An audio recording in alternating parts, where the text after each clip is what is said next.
안녕하세요. 빠정튜브입니다. K2 전차가 노르웨이 수주에 실패한 지 2달이 되어 가는데요. 한국을 제치고 선택받은 레오파르트2의 경우 세계적으로 명성이 자자한 고성능의 전차이기에 한국의 수출 실패가 받아들이기 힘든 결과는 아니었습니다.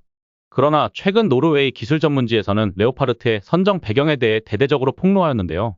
바로 노르웨이 방산물 자국이 몇 차례나 K2 전차 구입을 권고하였지만 3명의 거대 정치인이 개입하여 레오파르트 구입을 밀어붙였다는 것입니다. 기술 전문지가 입수한 자료에 따르면 두 전차 모두 매우 우수하며 성능 면에서 비슷한 면모를 보이지만 레오파르트2는 K2보다 약 10톤 정도 더 무거우며 입수한 계약 내용에 따르면 K 전차의 가격이 레오파르트에 비해 상당히 더 저렴했다고 합니다. 또한 여러 가지 성능 테스트를 거친 노르웨이 방산물 자국은 이러한 사실을 토대로 2022년 11월 22일 국방참모 총장에게 문서를 보냈다고 하는데요. 시간, 비용, 성능 측면에서의 최종 협상 결과를 고려한 종합적인 판단으로 우리는 현대로템이 국방부에 72대의 현대 전차를 공급하는 업체로 선택되어야 한다고 권고합니다. 그 후 2023년 1월 10일에는 동일한 결론을 내놓은 최신 권고문이 나오게 됩니다. 이 문서에는 현대로템이 독일의 KMW보다 상당히 낮은 가격을 제안했으며 이에 따라 노르웨이 방산물 자국의 이전 권고문을 강화한다고 명시되어 있습니다. 노르웨이 기술 전문지가 입수한 정보 중에서 두 전차의 기술적 세부 사항은 거의 대부분이 삭제되어 있었지만 두 전차의 무게 부분은 삭제되지 않았는데요. 레오파르트 2A7은 거의 70톤이며 K2 블랙팬서는 60톤 이하의 무게를 가지고 있었다고 합니다. 후보들이 1년 전 레나에서 겨울 시험을 진행했을 때 KMW는 레오파르트가 64톤이라 주장하였지만 이는 사실이 아닌 것으로 밝혀진 것입니다. 두 전차 모두 1500마력의 엔진을 장착하고 있으므로 무게가 전체 성능과 기동력에서 영향을 미치는 것은 뻔한 사실이었습니다. 노르웨이가 레오파르트를 선택한 후 MED는 K2 블랙팬서가 더 우수하다는 결론을 내리면서 2022년 2월 레나에서의 겨울 테스트 영상을 공개하였습니다. 또한 72대에서 54대로 사업의 범위가 축소된 후 현대로템의 경우 이를 감안하고 단가를 유지하였지만 독일의 FMA는 단가를 인상하여 노르웨이 내부에서도 정부가 방산물 자국의 권고를 무시하고 레오파르트를 선택한 것에 비난의 목소리가 쏟아지고 있습니다. 이러한 비난에 노르웨이 정부는 급하게 해명에 나섰는데요. 두 전차 모두 모든 필수 조건을 충족한다고 평가되었으며 가격과 무게를 제외하고는 두 전차 사이에 큰 차이가 없었다. 또한 국방부가 가격, 성능, 작전적, 물류 및 산업협력, 안보 정책적 고려 사항을 평가한 후에 공급업체를 선택한 것. 따라서 이러한 종합적인 평가에 기반하여 레오파르트 전차를 구매하도록 결정하였다. 라고 2월 8일자 명령서를 공개하였습니다. 또한 2월 3일 레나에서 결정을 발표한 총리의 주요 메시지에도 그 이유를 추측할 수 있었는데요. 우리와 독일의 관계는 밀접하고 좋습니다. 이들 전차를 구입함으로써 이러한 관계는 계속 발전될 것입니다. 독일 전차를 구매함으로써 우리는 북유럽 이웃 국가 및 동맹국이 가진 동일한 유형의 전차를 보유하게 됩니다. 또한 독일과 더 강력한 안보 동맹을 맺을 수 있습니다. 라며 한국의 수출 패배는 성능적 이유가 아닌 노르웨이의 정치적 문제에 의한 것임을 알 수 있었습니다. MED의 한 고위 관계자는 현대로템이 FMA와 경쟁을 수행한 방식에 매우 만족했다. 다른 나라에서 유사한 과정을 경험한 것과 비교해 보았을 때 그들은 비상한 능력을 갖추고 있다며 이 문제가 정치적 차원으로 발전되어 노르웨이가 독일의 장비를 구매하는 것이 가장 중요하다고 생각하는 몇몇 상급자들 때문에 이상한 결과가 발생했다고 밝혔습니다. 그는 이어서 노르웨이 정치 체계가 군 전문가들의 명확한 권고를 무시할 준비가 되어 있다는 것 때문에 더 이상 노르웨이에서 공정하고 공개적인 경쟁이 이뤄질 것이라 확신을 가질 수 없다며 객관적인 판단이 주관적인 논쟁으로 바뀌고 있으며 이는 앞으로 우리도 직면할 문제. 다음 대규모 구매가 있을 때는 어떤 국가의 전략적 파트너인 독일, 영국, 미국에서 구매할지 미리 명확하게 결정되길 바란다.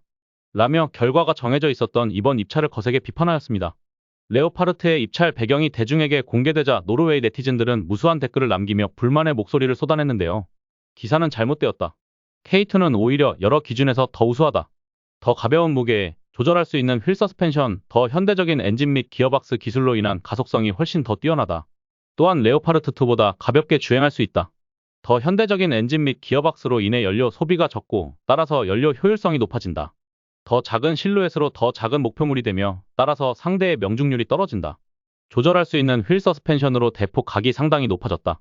레오파르트에는 수명이 다 돼가는 반면 K2는 아직 시작 단계이다.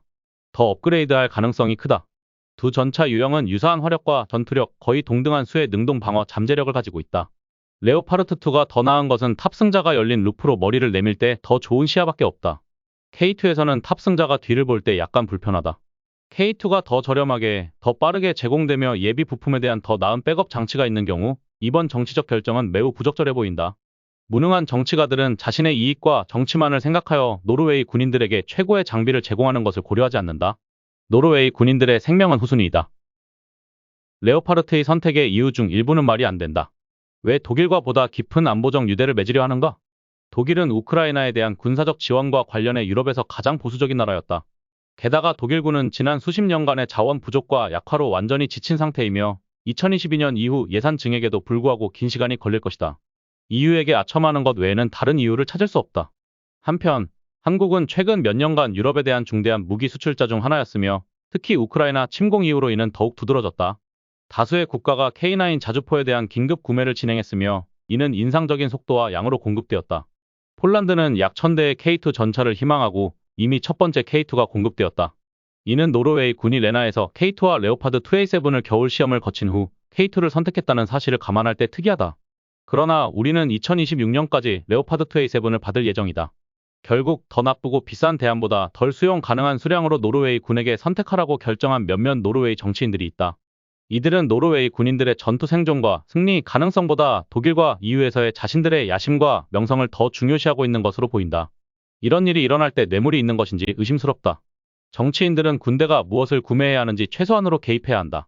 그러나 그들이 군사적 지도자의 조언을 무시하고 그것도 이유 없이 무시하면 뭔가 이상하다. 그들이 개입하면 군대에 항상 부정적인 영향을 미친다. 국가감사원은 무슨 일이 일어났는지 조사해야 한다. 이처럼 노르웨이 네티즌들은 자국이 최고의 전차를 선택하지 못한 것에 대해 정부를 비판하는 목소리가 줄을 이루었습니다. 사실 방산 사업에서 정치적 요소를 무시하지 못하는 것이 사실인데요. 우크라이나 러시아 전쟁으로 독일이 러시아 가스 수입이 끊기면서 노르웨이산 가스와 석유를 많이 수입하고 있기에 노르웨이로서도 이를 무시할 수는 없었을 것입니다. 그러나 독일 전차의 악명 높은 무기 조달 속도를 생각해 보았을 때 노르웨이 정부가 이번 선택으로 인한 비판도 감수해야 함은 틀림없을 것입니다. 또한 모순되게도 K2 전차는 이번 입찰에는 실패하였음에도 레오파르트2와 성능이 비슷하며 가격과 무게 면에서 월등한 것이 입증되고 말았습니다. 이는 오히려 K2 전차가 미래 방산 시장에서 경쟁력을 가지는 계기가 될 것이라 전문가들의 낙관적 추측이 이어지고 있습니다. 시청해주셔서 감사합니다. 구독과 좋아요는 큰 힘이 됩니다.